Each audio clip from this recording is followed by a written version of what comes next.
was also the beginning of the Mark Twain Zephyr from St. Louis to Burlington. Ralph Budd and my grandfather was interested in stainless steel. I don't know how he got in contact, but now enter part 2 of the story, the Mark Twain Zephyr. I really hope that my first train ride is on the Zephyr.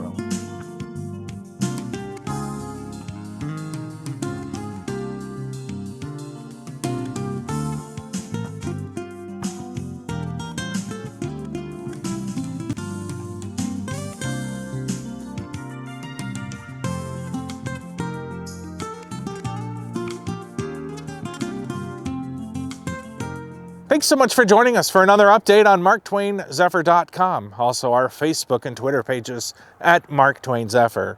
I'm Robert Tabor, Director of Passenger Development for the Wisconsin Great Northern Railroad.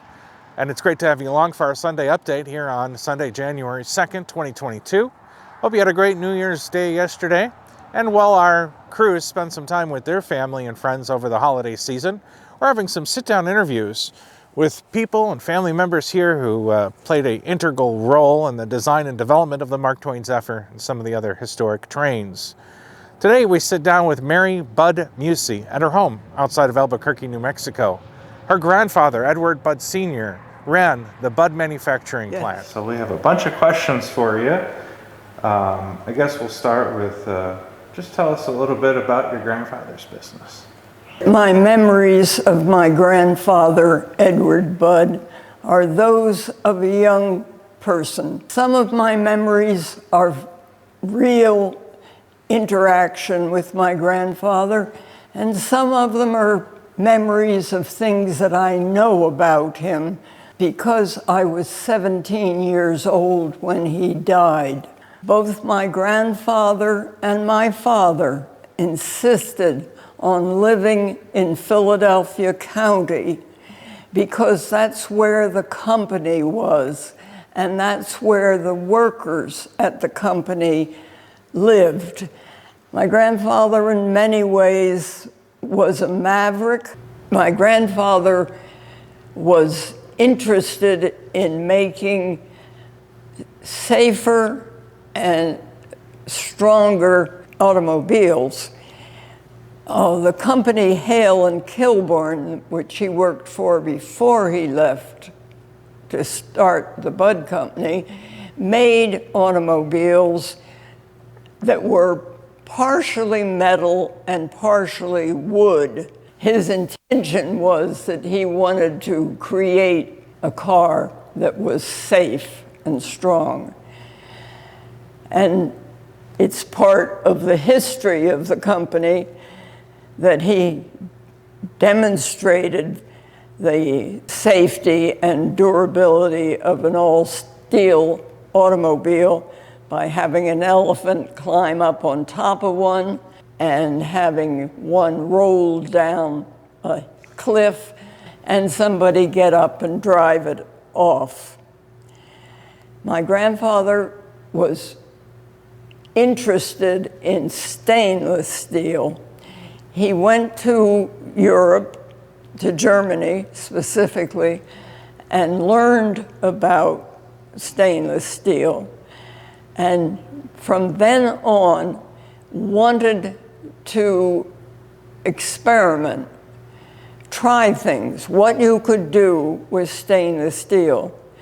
They made a stainless steel airplane that flew across the Atlantic and resides now permanently in front of Benjamin Franklin Institute in Philadelphia. He constantly wanted to improve both the automobile and later he was interested in the trains.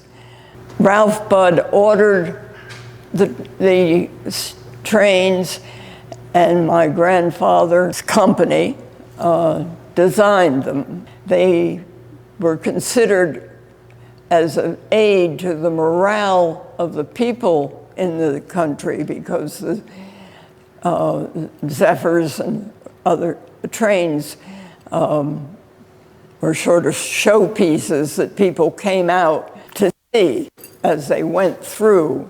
They were uplifting. They were art as well as transportation. The company had a difficult time during the Depression. They did many different things than they were usually doing, but I have several stainless steel platters that were manufactured at the company as a way of keeping some people, when the orders were down, keep as many people busy as could be. My father was more responsible for deciding who could be kept on and who couldn't be kept on.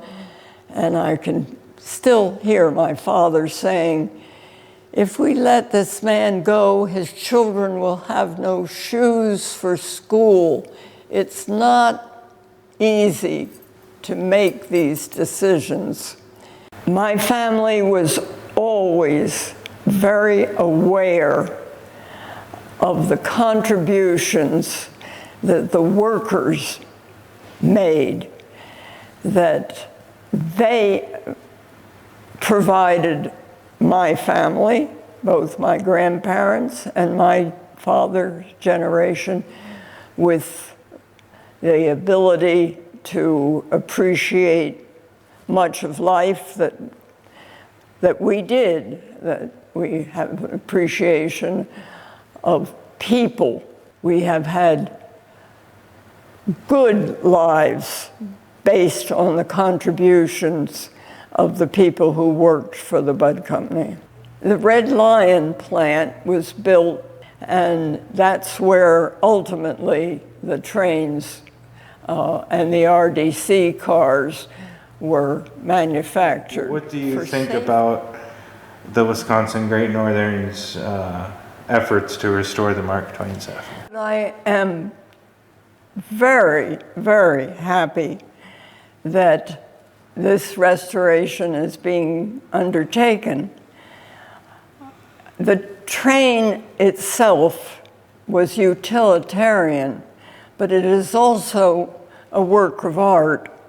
And the fact that it is stainless steel and it is still able to be restored is a marked tribute to my grandfather and my father and to the company and to the workers who worked to build it.